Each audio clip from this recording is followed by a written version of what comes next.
नमस्कार नमस्कार किसान भाइयों, आपका स्वागत है आपके अपने YouTube channel the student farming में। तो आज हम बात करने जा रहे हैं गेहूं पर। क्या आप भी अन्य किसानों की तरह अच्छा उत्पादन लेना चाहते हैं? तो आप भी अन्य किसानों की तरह अच्छे देखरेख और अच्छे मैनेजमेंट के साथ अच्छा उत्पादन ले सकते हैं। तो आप सबसे पहले बीज का ध्यान रखिए।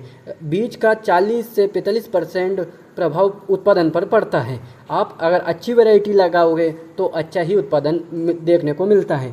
आप वैरायटी की बात कर लें तो पहली variety Shri Ram super 5 SR05 और एक और वैरायटी आती है श्री राम की श्री राम सुपर 303 और एक DBW 187 जिसे करण वंदना भी कहा जाता है। अगर हम MP की बात कर ले जो JNKV जबलपुर से निकली हुई है, JBW 3465 दूसरी वैरायटी है JBW 3535 जो हाल ही में निकली है। ये वैरायटी आपको कृषि विश्वविद्यालय जबलपुर से प्राप्त हो जाएगी।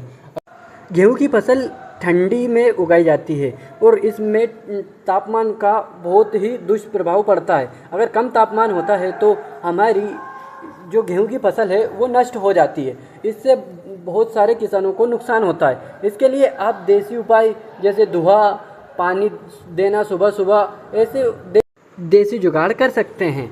और हम इसमें सिंचाई की बात करें तो 25 से 30 दिन में सिंचाई करना चाहिए। और अगर हम खेत की जुताई की बात करें तो कोई सी भी फसल अपन ने पहले ली है उसका कोई सा भी फसल अवशेष ना रहे और भुरभुरी मृदा अच्छे गहरी जुताई करना चाहिए।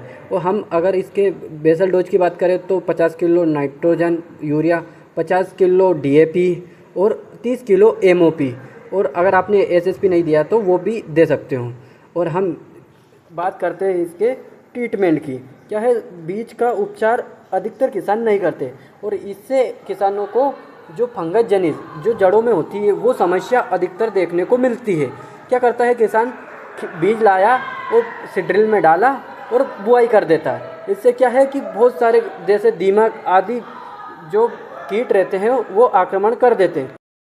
आप बीज उपचार के लिए कोई सा भी बीज उपचार ले सकते हैं जैसे BSF का एलोरा, UPL का इलेक्ट्रॉन और साप, ऐसे कोई सा भी बीज उपचार ले सकते हैं। साप क्या सस्ता रहता है इसलिए आप अपना सकते हैं।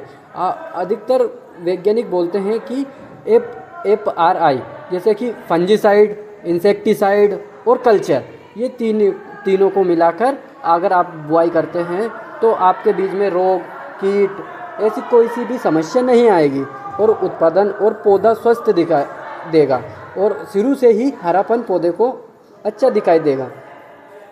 आप ऐसे ही कोई सा भी उपचार कर सकते हैं जैसे इंसेक्टिसाइड और फंजीसाइड, कल्चर, या आप वैसे ही फंजीसाइड का यूज़ कर सकते हैं। बहुत सारे किसानों की ये समस्या रहती है कि वो मेहनत नहीं करना चाहते।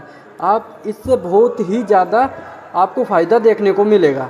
और हम बुआई की बात कर ले तो हमें ज़्यादा सघन बीज नहीं डालना है। अगर रो और प्लांट की दूरी को हम निश्चित दूरी पर लगाना चाहिए। अगर रो की दूरी रखें तो रो टू रो दूरी 18 से 20 सेंटीमीटर और प्लांट टू प्लांट की दूरी 4 से 5 सेंटीमीटर रख सकते हैं और गहराई ज़्यादा नहीं हो, 3 से 4 सेंटीमीटर। अगर हम इसकी सिंचाई की बात कर लें तो हमें पहली सिंचाई CRI स्टेज पर देनी चाहिए जब जड़ें निकलती हो। जड़ें निकलते समय अगर सिंचाई करते हैं तो जड़ों का विकास अच्छा होता है और वो गहराई में जाती है। और हम अगर दूसरी सिंचाई करते हैं तो 21 से 25 दिन के अंतराल पर हम सिंचाई करते हैं और ऐसे ही हम 25 दिनों के अंतराल में सिंचाई लगातार करते रहते हैं। और हम अगर इसकी वीडीसाइड या खरपतवार नाशी की बात कर ले तो हम UPL का वेस्टा टॉपिक, UPL का टोटल और चौड़ी पत्ती वाले खरपतवारों को मारने के लिए हम अदामा का 2,4-D मैन आता है और हम इससे हैंड वीडिंग या हाथों से भी उगाड़ सकते हैं। अगर हम इसकी फर्टिलाइज़र खाद की बात कर ले तो हमें माइक्रोन्यूट्रिएंट 5 kg और यूरिया 35 kg को मिलाकर छिड़काव करना चाहिए। इससे अच्छा हरा भरा स्वस्थ पौधा दिखता है। और हम इसके इंसेक्टिसाइड की बात कर ले तो प्रोपोफेक्स, सिमोडेक्स जो सिजेंटा की आती है। अधिकतर कीट नहीं लगता पर अभी देखने को मिलते हैं कि सूंडिया, इल्ली आदि देखने को मिलते हैं क्योंकि अब क्या है कि रेजिस्टेंट पावर आ चुकी है। और हम अगर इसके दूसरे फर्टिलाइज़र या खाद की बात करते हैं तो इसमें बोरोन, पोटास से क्या होता है, जिससे रेजिस्टेंट पावर आती है और कीट के प्रति सहनशीलता आती है, जिससे रोग कीट नहीं लगता है। पोटास क्या इसको गेहूं को पावर देता है। खाद बहुत महत्वपूर्ण रहता है इसकी वृद्धि के लिए, हरापन के लिए।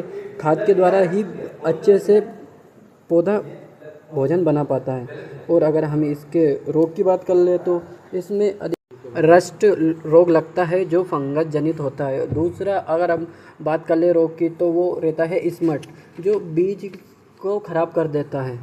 और हम अगर इसमें टॉनिक की बात कर ले तो इसमें टॉनिक ह्यूमिक एसिड भी डाल सकते हैं, पर इसमें ज़्यादा खर्चा हो जाएगा। आप कम से कम खर्चे में आप अच्छा उत्पादन ले सकते हैं। फर्टिलाइज़र का विशेष ध्यान रखें और सिंचाई आदि का ध्यान रखते हुए आपका उत्पादन अच्छा प्राप्त हो सकता है। ज़्यादा सघन गेहूं की बुआई नहीं करना चाहिए। अगर आप ज़्यादा सघन गेहूं की बुआई करते हो तो हवाओं के द्वारा आपका पौधा गिर सकता है या आपकी पूरी फसल नीचे गिर जाएगी, जिससे उत्पादन में कमी देखने को मिलती है। हम इसके लिए बीज दर आपके लिए 35 से 40 केजी पर एकड़ रखते हैं। अभी चूहे भी बहुत देखने को मिलते हैं। अधिकतर किसान चूहे से भी बहुत परेशान रहते हैं। इसके लिए आप जिंक फास्फाइड 2% 47 भाग आटा और 2 भाग तेल को मिलाकर 6 ग्राम मात्रा प्रति चूहे का जहाँ छेद रहता है उसमें डाल ले, जिससे चूहे को नियंत्रण आसानी से हो सकता है।